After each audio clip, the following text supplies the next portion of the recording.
এমন যেন সন্দেহ সন্দেহ লাগছে আমার পোড়ামুখ স্বামীটার নিশ্চয়ই কারো সাথে লটর পটর চলছে। না, এমনি করে হাতে হাত গুটিয়ে বসে থাকলে চলবে না, আমাকে যে করেই হোক জানতে হবে আমার সন্দেহটা ঠিক না ভুল। না, ও এই সময় ঘরেই আছে, একটা কিছু বুদ্ধি বার করে সত্যি ব্যাপারটা আমাকে জানতেই হবে। না, যাই বলো, এই রবিবারের সকালটা একটা আলাদাই শান্তি। ওগো, শুনছো? কি হলোটা কি বলো? আমি মনে হয় আর বাঁচবো না গো, আর বাঁচবো না।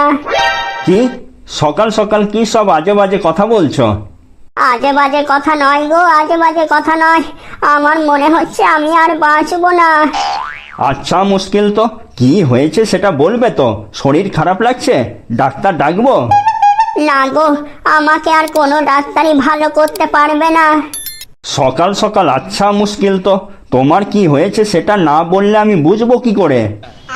আমার আমার মাথা ঘুরছে, মাথার মধ্যে মনে হচ্ছে আগুন জ্বলছে, ডান হাতটা খুব সুরসুর করছে, মনে হচ্ছে ঘুষি মেরে কারোর মাথা ভেঙে দিই, চোখ দিয়ে অনবরত জল গড়াচ্ছে, শ্বাস নিতে কষ্ট হচ্ছে।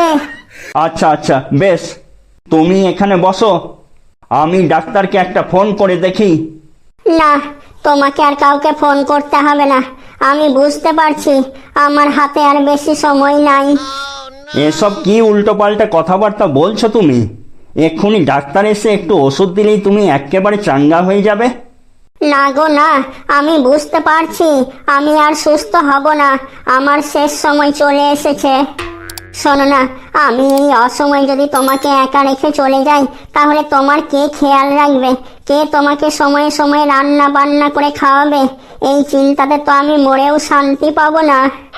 কি অলক্ষণে কথা বলছো তুমি? লক্ষ্মীটি, আমি মরে গেলে তুমি আবার একটা বিয়ে করে নিও, কেমন? কি যে বলো তুমি, সকাল সকাল যত সব অলক্ষণে কথাবার্তা। তুমি হঠাৎ মরতে যাবে কেন? আমি তোমাকে কিচ্ছু হতে দেব না। হ্যাঁ হ্যাঁ, আমার যা শরীরের অবস্থা, এই এখন তখন হয়ে আছি, তুমি কিন্তু অবশ্যই বিয়েটা করে নিও, কথা দাও, আমাকে ছুঁয়ে কথা দাও। ধুর, কি সব যে তোমার মাথায় ঘোরে। আচ্ছা ঠিক আছে, এত করে যখন বলছো তুমি। হতচ্ছাড়া কুলাঙ্গার, বিয়েতে রাজি হয়ে গেল।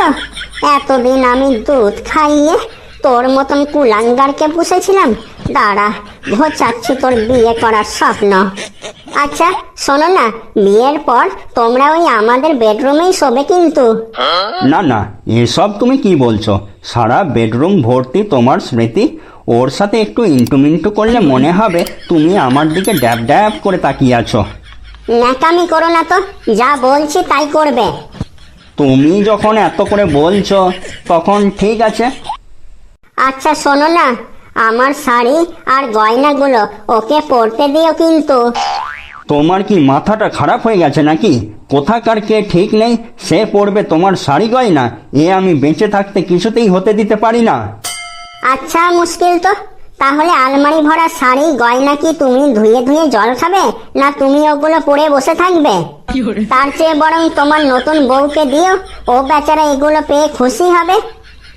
আর শোনো, আমার পছন্দের অনেকগুলো জুতো আছে, জুতোগুলোও তুমি ওকে দিয়ে দিও, ও পরবে। হুম, এটা তো কোনো মতেই সম্ভব নয়। তোমার পা 7 নম্বর আর ওর 6 নম্বর। এক কাজ করবো, তবে জুতোগুলো তোমার সাথেই পুড়িয়ে দেবো, ওগুলো পরেই তুমি স্বর্গে চলে যাবে। পরে আমার পোড়া কপাল, আমার আগেই সন্দেহ ছিল গো। দাঁড়া, ঝাঁটাটা কোথায় রে? তোর বিয়ে করা আমি ঘোচাচ্ছি, তুই আমাকে জুতো সমেত পরাবি? দাঁড়া, আজ আমি তোকে আর তোর ওই পোড়া মুখীকে জ্যান্ত পুড়িয়ে মারবো। আজ তোর একদিন কি আমার একদিন। তো তো তো তো তো তো তোমার শরীর খারাপ? নাটক নাটক, তোর মতন অসভ্য জানোয়ারের মুখোশ খোলার জন্য আমি নাটক করেছিলাম। ও মা গো, আমি গেলাম। তুই যতই অজ্ঞান হবার ভান কর, আজ আমার হাত থেকে তোর নিস্তার নাই। তোর মতো অসুরকে শায়েস্তা করার জন্য আজ আমি দুর্গা। উঠ হতচ্ছাড়া, আজ তুই অজ্ঞান হয়েও আমার হাত থেকে নিস্তার পাবি নাই।